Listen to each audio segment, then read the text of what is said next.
Children are pure. The way that they learn Torah is pure, and that teaches us about the purity of the essence of our own being. As we shall see from a pretty well-known midrash about where you start the education of children. Isa b'medrash, the midrash tells us, why is it that we begin to teach young children from Vayikra, instead of starting at Bereshis? It's because children are pure, and karbanos are pure. So it's appropriate that pure beings, pure people, engage with pure topics. So what does that mean, that karbanos are pure? Ma pirush v'hakarbanos tahirin. So yesh mefarshim, someone explain. What it means is shakarbanos boim betara v'lo betuma. That in order to bring a carbon, the individual bringing the carbon and the circumstances all have to be pure and not engaged with impurity. That's one explanation. V'acherim mefarshim shakarbanos metarim esa'adam min achet. And an alternative commentary is that karbanos purify a person who has sinned. The only thing is, neither one of these explanations actually seems to reflect what the Medrash is saying. Because the fact that the Medrash says karbanos are pure, that implies that the adjective pure belongs to the karbanos, not to what the karbanos do for us, or the circumstances under which we bring the karbanos.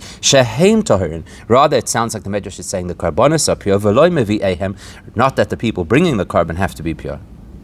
And on the other hand, and if you are going to try and explain literally that the Medrash is referring to the karbanos and telling us that they have to be pure, that's also unclear. There's no halachic requirement for a carbon to be pure. In order for a carbon to qualify, it has to be free of blemish, and it has to be the best animal that you could find. But there's no way in halacha that requires that an animal is pure in order to be brought as a carbon. Why then does the Medrash call the karbanos tahirin? Okay, so maybe there's a way to explain this, and that is by saying shegeda tahirin kam b'medrash. When the Medrash here refers to karbanos being pure, it's actually not talking about the karbanos that we're familiar with, but rather behesam l'maymer chazalo dis karbanos lifnei matan Torah. But rather, as the Gemara Zvachim tells us about the nature of karbanos before the Torah was given, where at that time hakol ksherin likarev, everything was suitable to bring as a carbon. Behema, chaya, ve'oif, whether it be animal, wild animal, or bird. Zecharim unekeves, male or female. Tamimin u'balei mumin, whether they were free of blemished or blemished, but they all had to be tahirin avaloi tamei, and they had to be in a state of tahara. So before Matan Torah, the karbanos then did have a geder, they had an halachic requirement to be pure. Before Matan Torah, what defined an animal as suitable to bring as a carbon is specifically purity. Maybe that's what the Medrash is talking about. And you'll say, why would the Medrash be speaking about karbanos before Matan Torah? Because there's something about a carbon before Matan Torah which is similar to a child who's before their personal Matan Torah. So the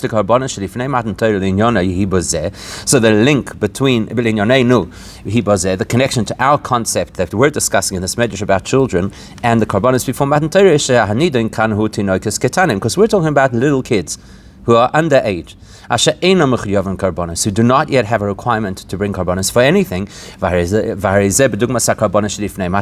very similar to karbanos before Matan Torah, before there was any requirement for any person to bring a carbon. Maybe that's the link.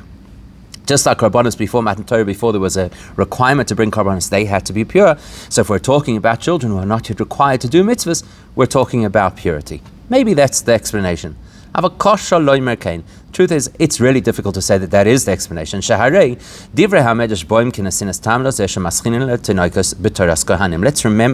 that the Medrash is saying the link of purity in children to the purity of karbanos is given as a reason why the first thing we teach children is the beginning of Vayikra about karbanos. Now Vayikra is talking about the karbanos that are relevant after the giving of the Torah. In fact, this is where the instructions after Matan Torah to bring karbanos are found. Matan Torah said really doesn't seem to make any sense to be linking children in the context of them learning about karbanos post Matan Torah and saying that the purity links them to karbanos pre Matan Torah. It doesn't make sense. Okay, so to understand this, we're going to see another source, another medrash that brings the same teaching with an additional angle. So this teaching is also brought in Medrash Tanchuma, after which the Medrash continues. Therefore the Eibishter says, I'll consider it for them, these children, as if they, by learning about the karbanis, are bringing the karbanis. That teaches us, even though the Beis Hamikdash has been destroyed, and currently we don't actually bring karbanis. Were it not for these little children who start off their education by reading the sections that speak about karbanis, without them the world would be unsustainable. Now, this is very strange because let's go further in the Medrash Tanchuma and look what it says. Therefore, Hashem says to the Jewish people, Bonai, my children, if all of you engage in learning about the Parshas Karbanos, the details of the Karbanos, I will consider it as if you brought a korban. In other words, the Medrash Tanchuma is telling us, any Jewish person who studies the parish of Karbanis, not only children, the Eibishter says, I'll consider it as if you actually brought a korban. So now, how do you reconcile the first and the second part of the Medrash? Because the first part of the Medrash says that were it not for the children learning about karbanos, the world would not sustain. And then afterwards you say, but anybody who learns about karbanos, Hashem considers it as if you've brought a korban. So therefore we're going to have to conclude that when we're talking about learning about karbanos, which replaces in our modern context the bringing of karbanos, there's a major advantage when it is children who are reading about karbanos in Vayikra over any other person who's learning about karbanos. It's only the children who really do it in the most pristine way, which guarantees the sustainability of the world. And we need to understand, well, what is it the children are doing when they learn about the karbanos that you and I are not doing? So to understand that, so let's go back to what we learned earlier from the Gemara about the nature of karbanos before the Torah was given. Because we learned that it was possible before the giving of the Torah to bring a korban from all kinds of kosher animals, not only the ones that are the goat, the sheep, and the bull, which are reserved to the Beis Hamikdash. And in fact the Gemara learns it from the fact that the Eibishter instructed Noach that he could bring from any kosher animal onto the teva. He'd bring extras, and the implication was to use them as karbanos. So now the Gemara has a question. The Gemara has raised this point and asks a question. Was there a concept of a kosher animal in those days? That from all the kosher animals, you're going to bring extras so that you could use them for karbanis. And the chiddush is that you could use any kosher animal as a korban. Hang on a second, what's a kosher animal before the Torah was given? So the Gemara answers, the category, the designation of something being pure in Noach's times was, that means any animal which would, in the future, after the giving of the Torah, be considered kosher. That's the particular version of the Gemara we are referring to. You'll recognize this from Rashi's commentary in Parshas Noach. In other words, the karbanos that Noach brought, which was very obviously before the giving of the Torah, there's an incredible paradox. Because on the one hand, when Noach brought a korban, it was not a mitzvah. Nobody had instructed him, you should bring karbanos. Even if Hashem hinted by saying, take extra kosher animals, he didn't tell him to bring karbanos, and there certainly was not the mitzvah as there is after the Torah. Especially when you consider that Noach was not like the Avos. We don't have a record that Noach kept Torah and mitzvahs prior to Matan Torah. So when he brought a korban, so he brought a korban in the same context as various other times in history, including before the Torah was given, where human beings, like for example Adam Arishan, brought korbanos for various reasons because of how they felt. Like Cain wanted to bring a korban to Hashem, Adam wanted to bring a korban to Hashem, not because he was instructed, not because it's a mitzvah. So on the one hand, Noach's korban is not a mitzvah. On the other hand, the fact that Noach could only use as his korban an animal that in the future would be designated as kosher, that proves that even though technically in Noach's world there really is no difference between a kosher and a non-kosher animal, as we've already noted from the Gemara before, was there even the concept of a kosher or non-kosher animal then? Still, even though it wasn't part of the reality at that time, the awareness, sorry, I skipped a line, kosher and non-kosher in regards to what you may or may not eat did not exist in the time of Noach. Was there any other distinction between kosher and non-kosher?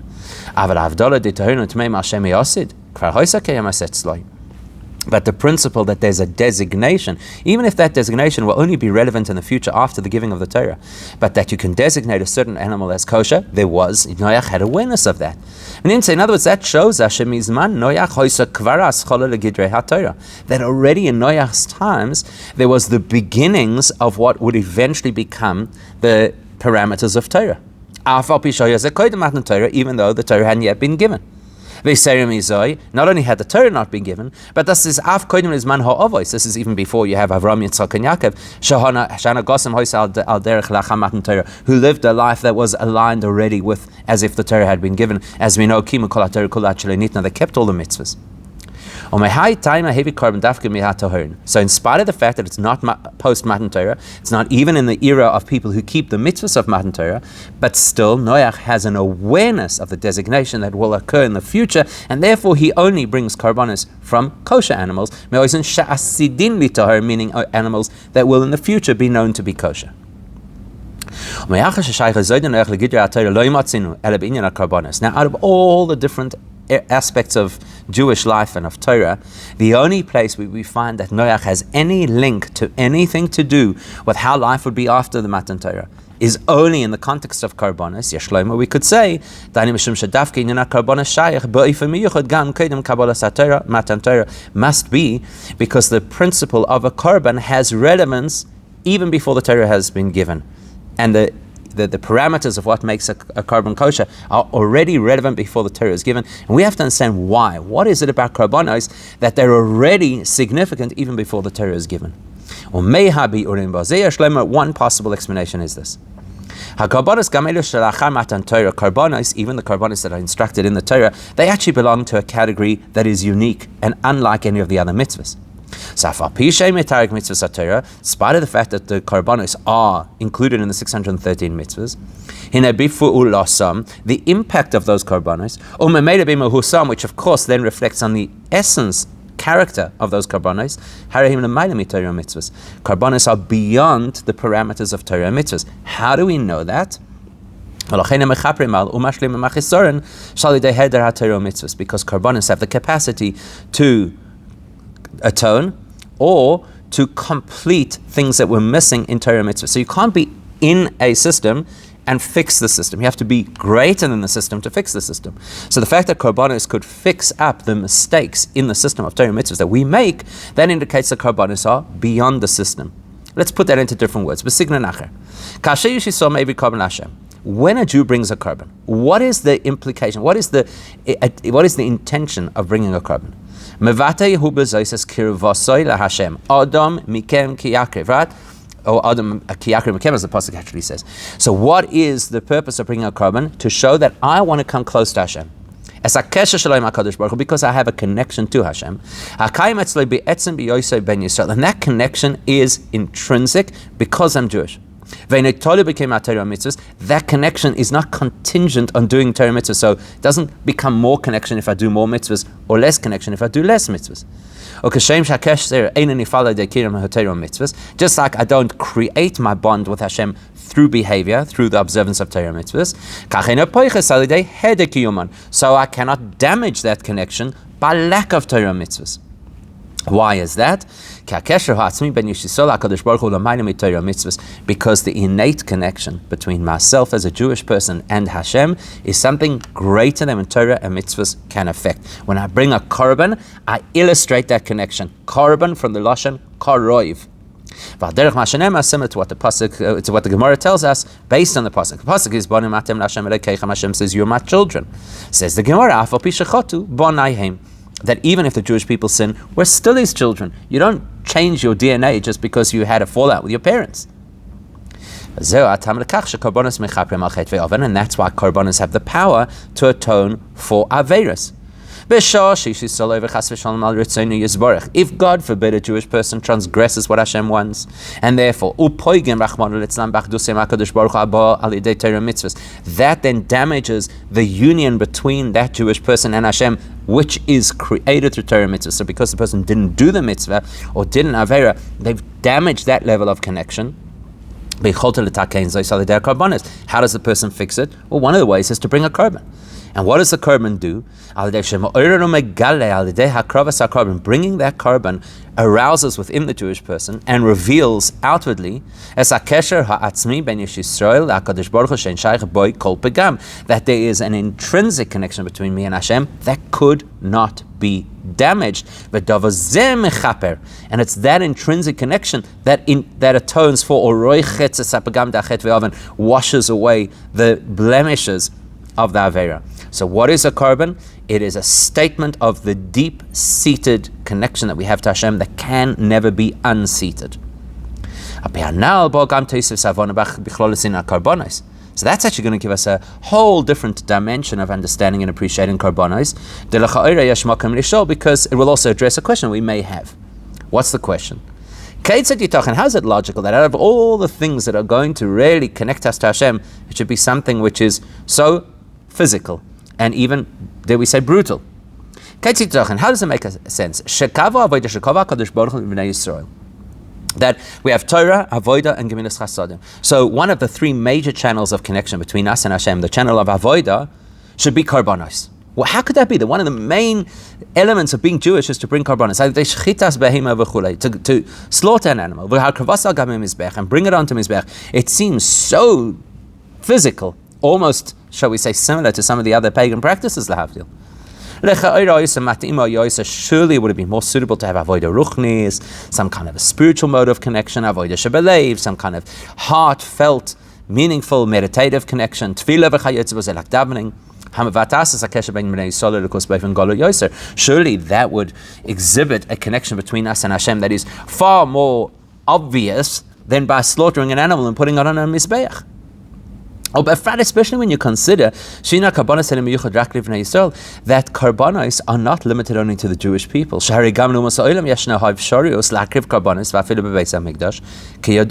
Because Judaism actually allows non-Jewish people to bring korbanos too, even in our Beis HaMikdash.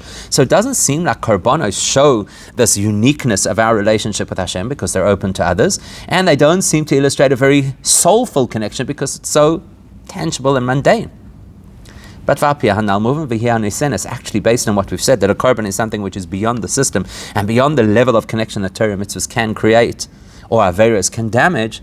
That actually doesn't only explain it, it says this is exactly the reason we need something that doesn't appear to fit the system to illustrate how deep our connection is.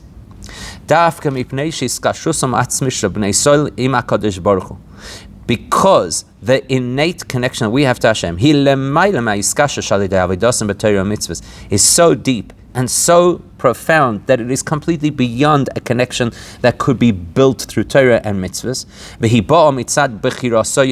Why do we have this very deep essence connection to Hashem? Not because of anything we've done, but because the Eibishter chose us. And choosing doesn't necessarily have to fit a rational explanation. Even though, as the pasuk says, Yaakov and Esav are brothers, which implies that there's a certain similarity between them, the Eibishter chooses to ignore the similarities and say, I choose Yaakov to be special. To illustrate that specialness, the korban is the best way to do so. Why? Because when you observe a korban from the outside, when you observe it superficially, it doesn't illustrate any great spiritual connection or great spiritual contribution of the Jewish people. And it doesn't illustrate something that is uniquely Jewish that nobody else could participate in. But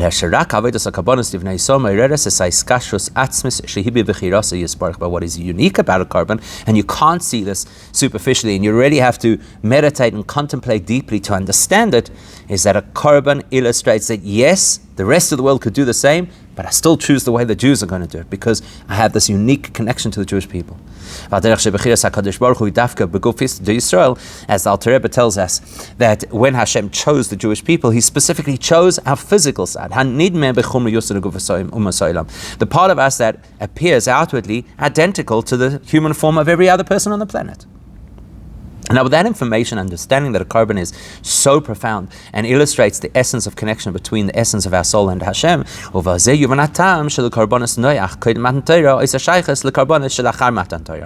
will help us to understand why the carbonos that Noach brought, even though it was not instructed by Hashem and it was before the concept of the Torah, had to be linked to Torah,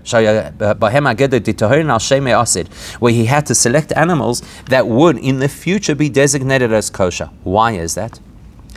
Because why did Noach bring karbanos? Well, on the face of it, because his life had been saved, which is true. Why did Noach bring the karbanos? To thank the Eibishter for saving him. Where we say in our davening Rosh Hashanah that the Eibishter remembered Noach and all the animals, etc. So the Rebbe Rashab in Hemshech Ayin Beis explains, so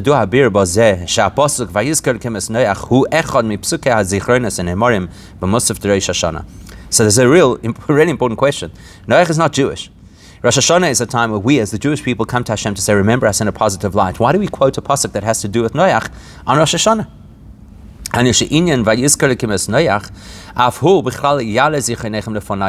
Which somehow implies that speaking about Hashem remembering Noach and the animals is part of the requirement on Rosh Hashanah that we should do and say things that evoke a positive memory, so to speak, for Hashem of us. It's not of us, it's of Noach.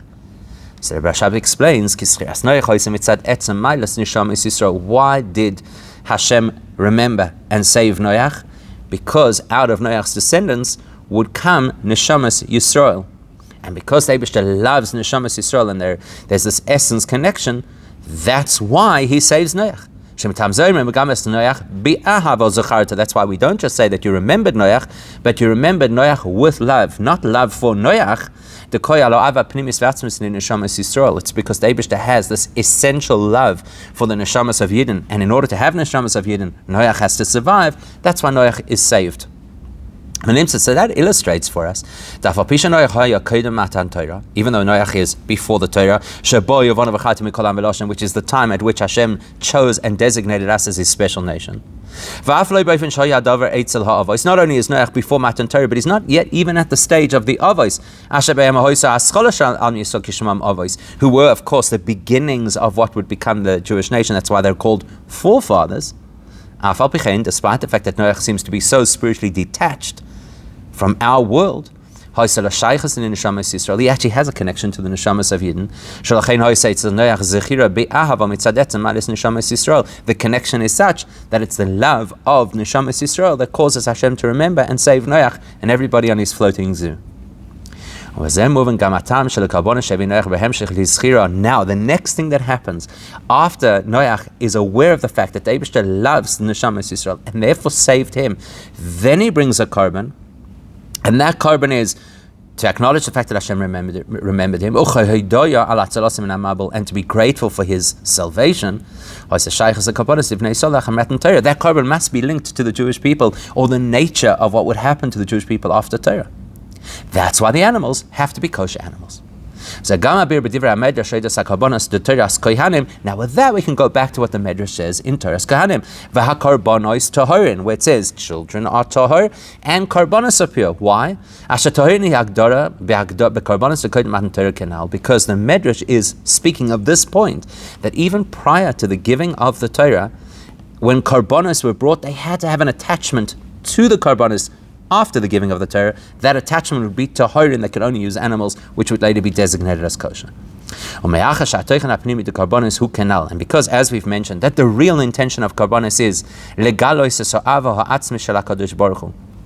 to reveal the essence love of Hashem to us. which is way beyond the love that Hashem has for us through or because of Torah. Where do we see that love expressed most profoundly? You see it expressed in karbanos, and in a certain regard, even most clearly in the karbanos Noach brought before Matan Torah, because this is a korban. Remember, korban means something that illustrates our closeness to Hashem, but it hasn't yet been instructed. So it's not a korban within the framework of Torah to show that this is a closeness to Hashem that precedes and transcends the closeness Torah can create. Whereas after the Torah has been given, then what is most obvious about a korban is fulfilling Hashem's instruction, a mitzvah, which means the korbanos after the giving of the Torah don't illustrate as clearly to us that a korban is fundamentally beyond the system of Torah. With all of that information, let's come back to what the Midrash told us about the uniqueness of children and their purity, and therefore they link to the purity of karbanos.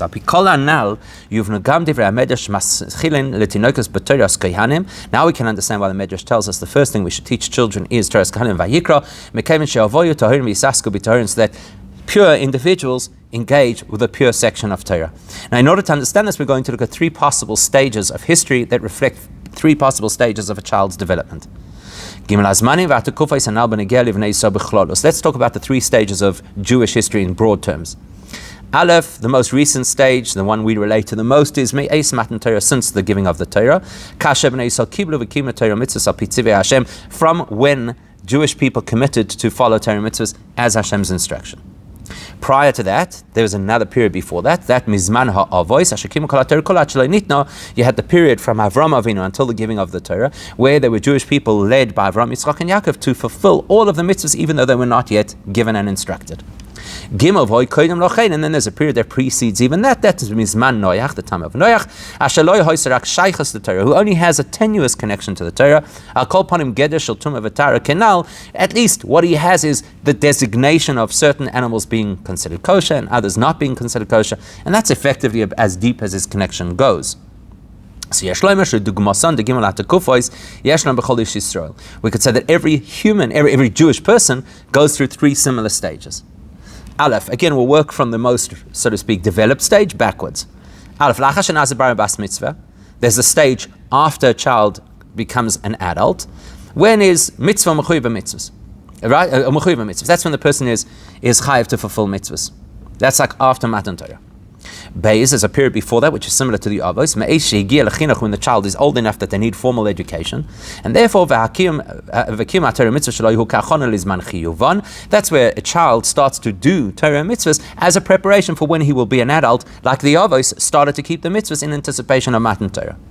And then Gimel, there's a pre-stage, even before the child is old enough for formal education, when the child is too young to be expected to keep Torah and to keep mitzvahs and learn Torah. Even though the child is so young, because it's a Jewish child, the child has a connection to Torah. Not only does the child have a tenuous connection to Torah, like Noach's tenuous connection, the child was given the Torah, but Torah's Yerusha as his inheritance, as the pasuk says, the significance of inheritance is, even if a child is 1 day old, they inherit everything that is bequeathed to them, and therefore from day dot the child has a very deep, meaningful connection to Torah. Now, let's think how profound this is. When you have a child who's so young that they haven't started their formal education, before they actually start of their own accord to engage in the observance of Torah mitzvahs, so all you see about this child is the value of the essence of the fact that he's Jewish. You don't yet see the value of what he's doing or learning. You just see Jewish. That's the value. That its essence love that Hashem has for every Jewish person is most expressed when the child is so young, because you can't be misled into thinking that Hashem loves the child because of what he's learned or because of what he's done, because he hasn't learned or done yet. So why does Hashem love him? Because Hashem loves every Jew at their essence. That's what the Medrash is telling us. Yavoyu Tahirim isasku b'Tahirim. Let those who are pure come and study the part of Torah that is pure. Because the purpose of karbanos, as we've already learned, is to express and to arouse Hashem's essence love to the Jewish people, which is far beyond the love that may be generated because we learn Torah and do mitzvahs. This deep-seated essence love is so powerful that it can even allow atonement for when we didn't do Torah and mitzvahs. So that's the part of Torah that is absolute pure. Karbonos is a part of Judaism that is absolutely pure, because they belong to, or at least access, a dimension that impurity could never reach and could never contaminate. Who do we want to engage with that part of Judaism that is so absolutely pure? Children who are absolutely pure. We want children who are absolutely pure to create the access to this part of Judaism that is absolutely pure. As the Tanchuma explains, these are children who don't know yet what it is to sin. It's not on their radar. It's not part of their reality. Why? Because they are at a stage where their entire reality is the essence of Hashem's love for the Jewish people. And that's why we can explain that this uniqueness of these pure children learning the section of Torah that speaks about karbanos that are pure, which is hakriya b'Torah's kanim alidei, because they're not even learning, they're actually just reading the words, maybe even just the letters of those words, because it's the beginning of their education. And yet that guarantees the sustainability of the world. How is that possible? When we, as adults, learn about karbonos, it's not action. When we learn about karbonos, we're invoking our minds and we're using the power of speech. Like the Alter Rebbe says, the thought process is the meditation of davening, which we know davening corresponds to karbonos. The dibur hu talmud Torah de karbanos cholei, and dibur is when we learn Torah, because when we learn Torah, we're supposed to verbalize what we learn. So that's how we speak about the karbanos.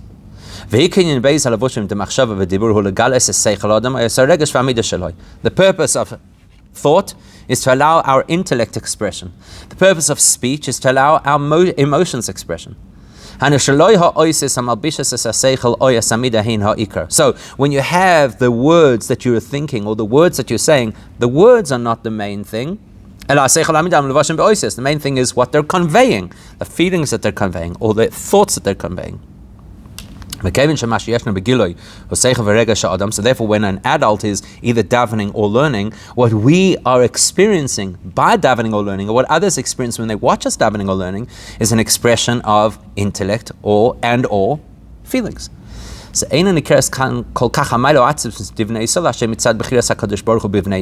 really see that the value is the essence of who we are. No, you see, the value is wow. The value is wow. Look how deeply this person meditates when they're davening, or look how much they can teach when they're learning. Whereas but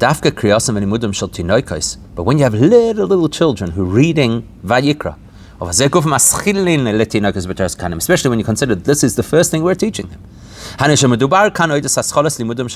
we're right at the beginning of the learning process of a very young child who's not yet old enough for formal education. They don't yet have the maturity to really understand what they're learning. As we see what we do practically in our minhag. That first time that we teach, when a child is 3 years old, that they're arayna, and we show them words in Torah's kanim in Vayikra, and then when they actually get to school, we teach them from a different perspective, because now they have the ability to understand. So we approach things differently. Each place has its customs. So how does a child learn when they're this little child learning Vayikra? They just read the words. You say a word, they repeat it. That tells you that the focus over here is not the content, but rather the fact that their lips move. It's not machshava, it's not deep intellectual processing, it's not dibur, which expresses mature emotions. It's just going through the motions. That is what arouses Hashem's essence love. As we already said before. Because what did David choose as his? The human body, the Jewish body. And here the body is at work, not the mind, not the heart. And therefore the impact is absolute. And that is what sustains the world, the purity of an expression of Hashem's essence, love for us. Just like it saved Noach in the Teva, it sustains the world. And it's little pure children who are not yet sophisticated and caught up in their heads or in their feelings who are able to convey and express this.